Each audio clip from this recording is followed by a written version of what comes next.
What's up, guys? I don't have my mic, so I figured I'd get closer to the camera. And I'm going to pretend to do, well, I'm going to do an unboxing, but I'm going to pretend like I didn't open it last night. Got my knife.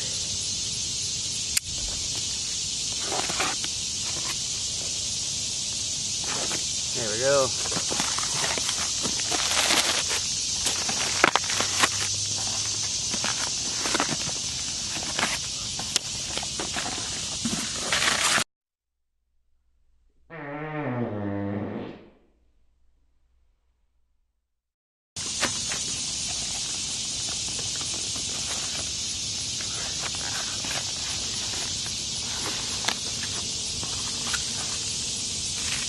Fittings, nuts and bolts.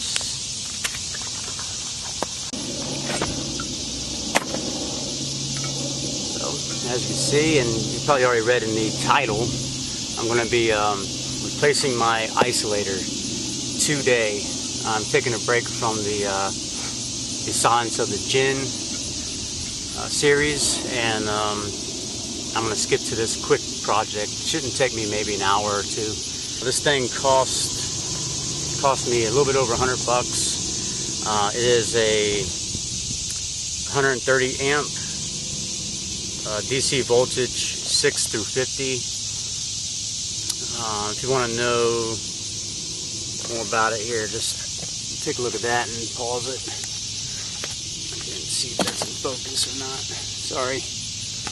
I'll tell you what, there we go. There you go. Alright. Alright. Now, let me go get this thing installed before it gets hotter out here. Alright. Let's see what we're working with. There's the old one. I believe this is a circuit breaker that goes to the house batteries, alternator, chassis battery, and this is, I've read about it, I forget what it was, something to do with the alternator, some kind of computer readout or something, I don't know. And got the new one here. Real quick, I should tell you guys, if you're going to try to install your own, disconnect the batteries. I'm not going to do that because my house batteries are a pain in the ass to get to, and I've already got the thing up on the lift, which I don't think it really matters. I could still reach the chassis battery, but I'm going to leave it all connected.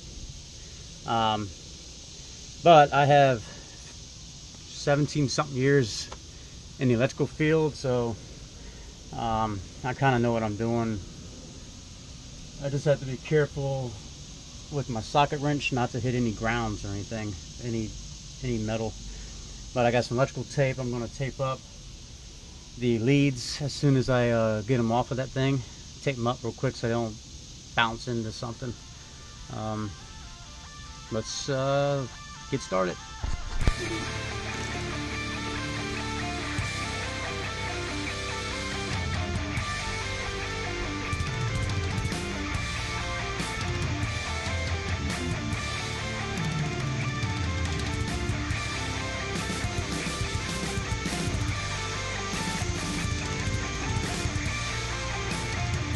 Alright, this is the chassis battery. Let's see. So I had to go get my paint marker. I'm gonna label these, make it a lot easier. So this is B1.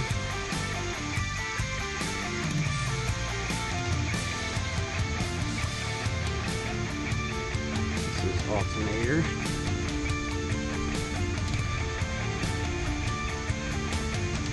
Hey, that was my nickname back in high school. Alternator. I'm gonna go ahead and get this one. Looks like one smaller. 7/16.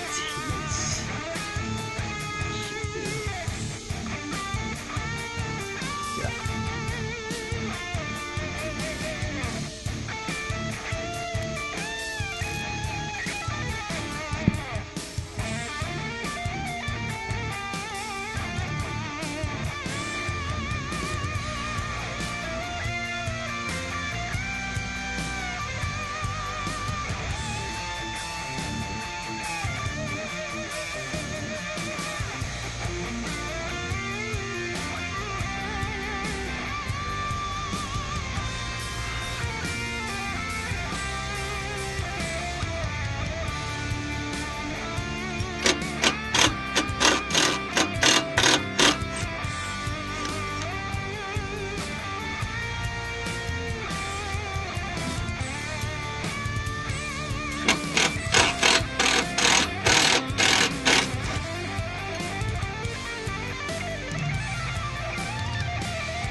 Alright, that was pretty simple, pretty easy.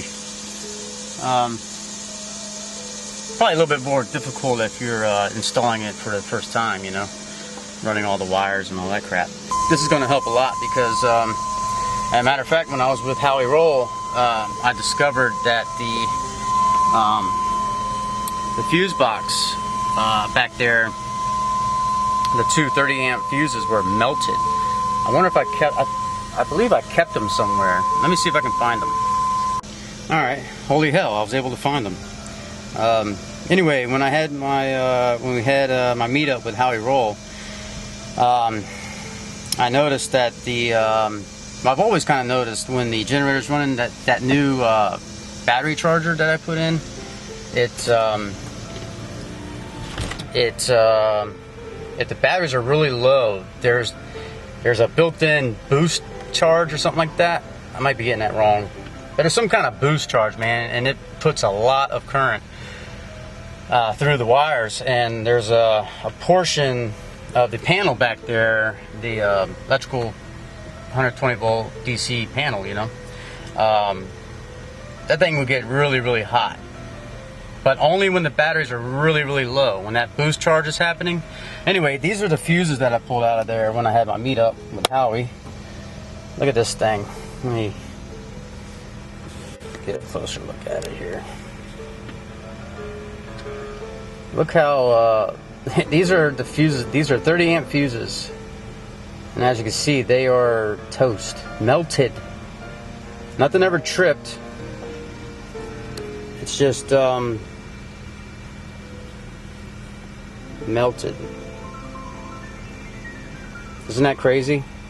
It was getting so hot back there that the fuses, the plastic started to melt off of the fuses. Look at that. You can see, you can kind of see which one was on top, and the plastic was just falling with gravity. Isn't that nuts? So with this thing back in working condition, hopefully, I'm still gonna have to test it out and see if that was the issue or if there's another issue. But this is going to help keep the batteries at a better charge rather than having them drain so bad. And it's a cheaper option right now rather than getting the solar panels. And I don't have time to be doing the solar panel thing right now, because when I do get solar panels, I have an idea, I have some plans and some prints in my mind what I want to do with that. I'm not going to try to explain any of it, but it's going to take a while for me to build what I want the panels to sit on. So this is a cheaper option for now. While I'm driving down the road, I can get a charge on the house batteries. And I don't want to be running a generator all the damn time, every single day. Most times in the summer, I'm running it every day for the AC. In the winter time, I don't really have a need for it, except to charge the batteries. And in the fall, I don't want to use the generator at all. I'm gonna try not to. I want to use the fantastic fan on the batteries and pull the cold air in. It feels so nice too, on those nice cool nights, just to have that attic fan, just to have that fantastic fan on and just enjoy the air that comes in. It's so nice and quiet. That damn generator, you know, it's pretty. I can sleep through it, it's no problem. But it's pretty nice just to have that little fan running. With a nice cool breeze coming through. So yeah, I need something to charge my batteries, you know, while I'm going down the road. And then maybe next year I'll get the solar panel thing going, and that's going to be pretty tight. Okay, so before I go ahead and finish editing this, I wanted to show you real quick how to kind of test. I have a multi-tester here, and this is like, I think, the third day since I installed the Isolator, and it seems to be charging the chassis battery, but not the house battery. So let me show you real quick kind of like what to look for when you're trying to test for the alternator to see if it's working.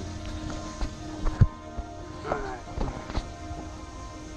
So right now the vehicle is off, and I have this guy on DC voltage, and right now I should read 12 volt. I think you can see that.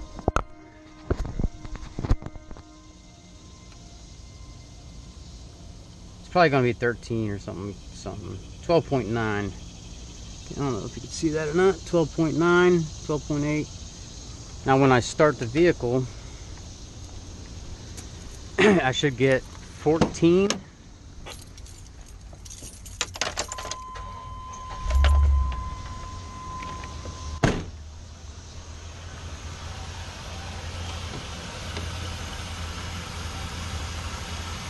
Now with the vehicle started, 14.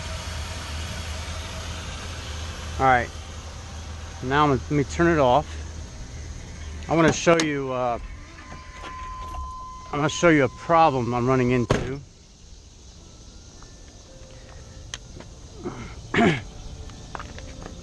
Alright, get in here. I hope there's enough light, guys, to see this. Oh. Alright, let me turn that on so you can get an idea. Let me see, where can I clip this?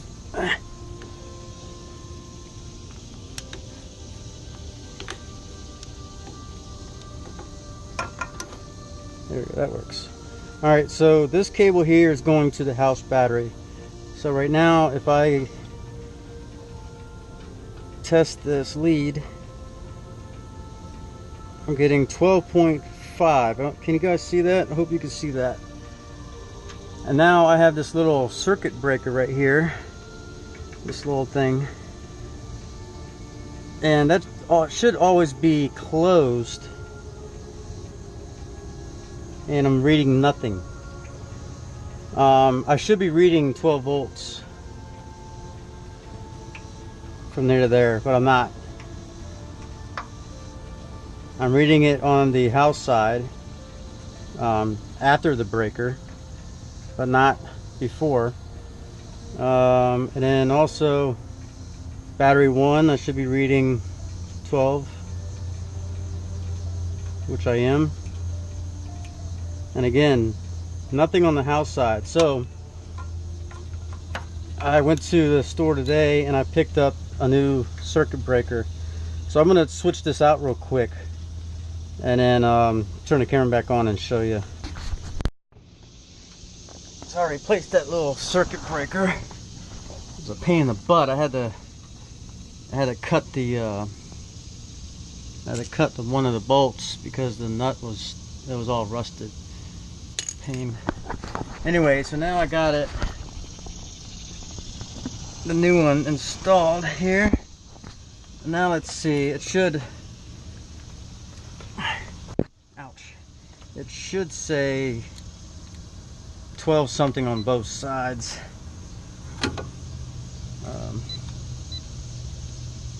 Let's see, ground, give me a good ground here, there we go. So it should have 12 volts, yep, and 12 volts. So now we should be in order. Let me just start up the vehicle. Yes. Now, if you guys have been watching my videos for a while, you guys know I'm pretty damn honest. I make mistakes, and I'm not afraid to show you guys because it's a learning experience. And I want you guys to learn from my mistakes. Now, I say that thinking there might not have been anything wrong with the old Isolator, but like a lot of the stuff on this vehicle, a lot of it was pretty old, and most of it probably never was even used because I think for most of its life it just sat plugged in.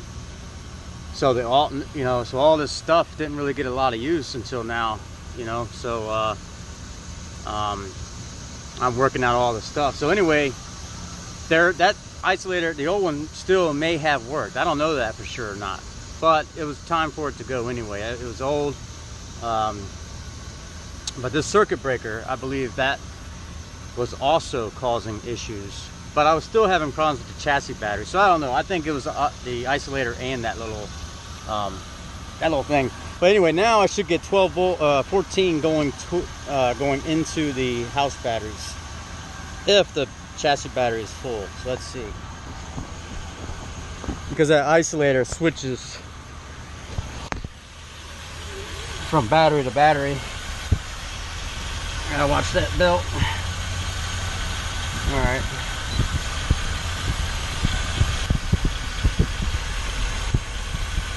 So now we should get 14. Yes. Can you guys see that? 14 volts.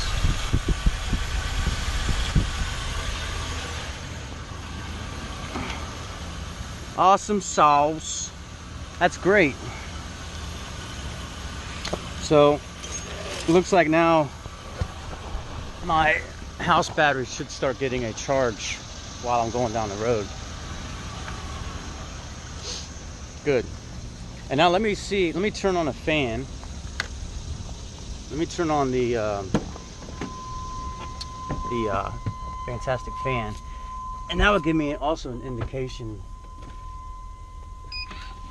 and the little tester. Yeah, see, it's saying it's charging right now. Sweet. It's charging off the alternator. So right now, as the van's running, let me close this door. So as the van is running, the fan sounds like it's going at a pretty decent high speed. Now I'll shut the van off and let's see. Yeah, it dipped down a little bit in the speed, and this should, oh, still saying charging. I'm not sure why that is. But anyway, I saw a difference in the fan speed when I turn off the. I don't know why it's still saying charging though. Charging. Let me try this again and see.